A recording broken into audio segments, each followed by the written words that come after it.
Let's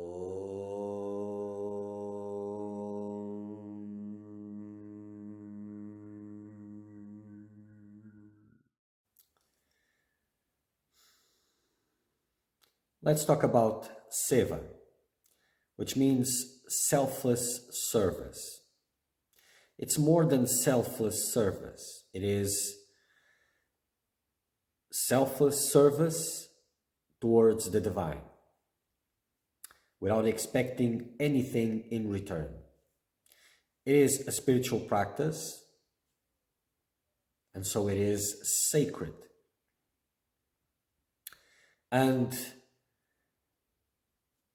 it is about using one's energy and instead in transforming into something that feeds, increases illusion, feeds this character and its goals. It is a work that doesn't feed this character. More so, it reduces the character's power. It is a devotional practice, and it is the practice of surrender. Thy will and not my own. It is tuning in with the divine, follow its guidance, and doing whatever work is there that divine is indicating. And that work serves the specific purpose of the seeker to work in himself, whatever there needs to be work. So, seva directed by guidance will expose you to circumstances that you will have to deal with your difficulties and overcome them in those circumstances. And all the energy you'll be exhausting, it will not come and feed that character. And that is the highest gain. So there's many levels of seva, and first you will do the work, whatever that means, and with time you will reach seva eventually, because removing one's own interests gives a lot of work. It's not easy. It takes time.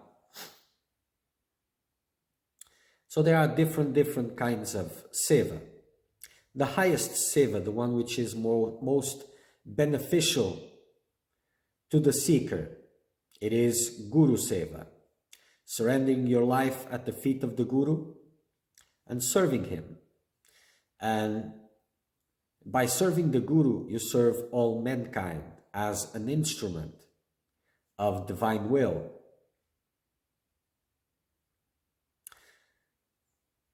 Serving God is the same, but it's different for the seeker, because this personal aspect, it's not involved. So it's more difficult to create the circumstances that will break that illusory character bit by bit, but still it is possible, and still it is very good seva. Apart from that, doing seva in some sacred place, an ashram, a temple, something like that. Then there is taking care of the needy, of the poor, and all of this. Because seva talks about tuning constantly with the divine and stepping out of the way. So these are levels of seva. Some, there are probably more. But what is important about seva is that it is your spiritual practice. If you look at seva as a commodity, then it's not seva. If you're doing the work, offering yourself to do some work, wherever it is, in which circumstances it is, but if it still has something to do with self-importance, be recognized, or the spiritual fruits, or something like that, then it reduces. It's still good, but it reduces the effectiveness, the power of that spiritual practice. But if you're using it as a real commodity, like it's quite common these days, we get in the ashram here lots of requests like this. Oh, can I go into the ashram and do some volunteering in exchange of food and a place to sleep? Well, that is not the mindset for seva.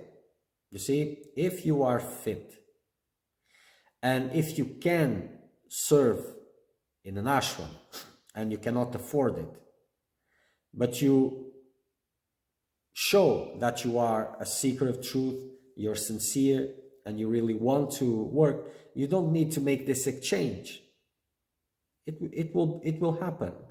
But if you go with this mindset, then no seva. Absolutely no seva.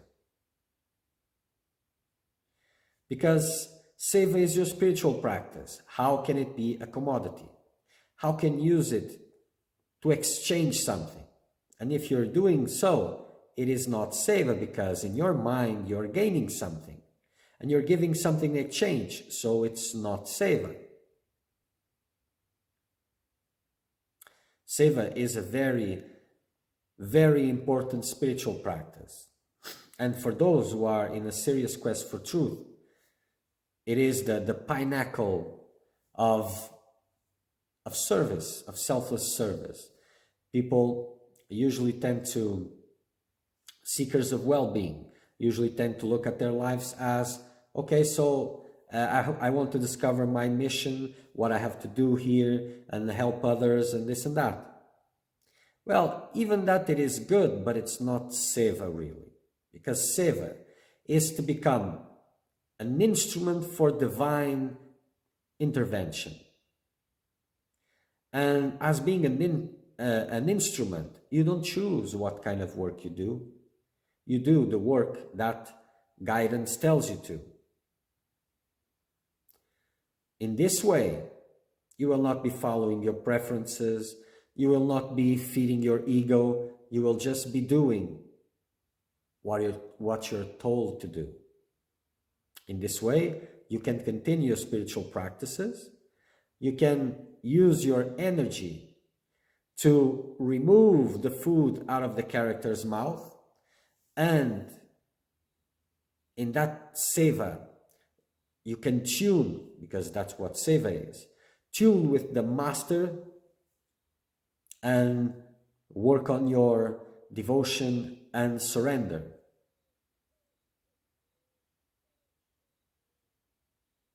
So more or less the essence of selfless service, seva, because it is selfless service in a spiritual context, for liberation purpose, for serving God. Because you may have other selfless service, but it's not the same. So becoming an instrument, you're getting out of the way. And you're doing a spiritual practice. As you have some kind of fruit from that work, it is not selfless, it is not seva. So understand this. Many seekers use it this way, probably because they don't know better. But if you're going to serve somewhere, and if you don't have the conditions, the possibility to be in that place, to support yourself, okay, so expose that, but don't use seva as a means for exchange. Because if you're working in that place, trading your work for food and a roof on your head, then it's not seva. It's a commercial exchange, and so even if you are in those conditions, and if you are with that mindset that what you're doing is paying for your stay and this and that, it is not seva. So for example, here in the ashram, I don't receive seekers like that. For now, Seva is for the ones who have surrendered their lives, who are completely dedicated to the spiritual path. It is for them. But maybe there can be exceptions, but surely not for those who want to trade their food and lodging with work, because that is not seva. And an ashram is not a place that needs work. It's a place for seekers of truth, those who are dedicated, aligned to the sacred principles, to the highest principles, doing their level best to surrender completely to the divine will, becoming an instrument, just an instrument,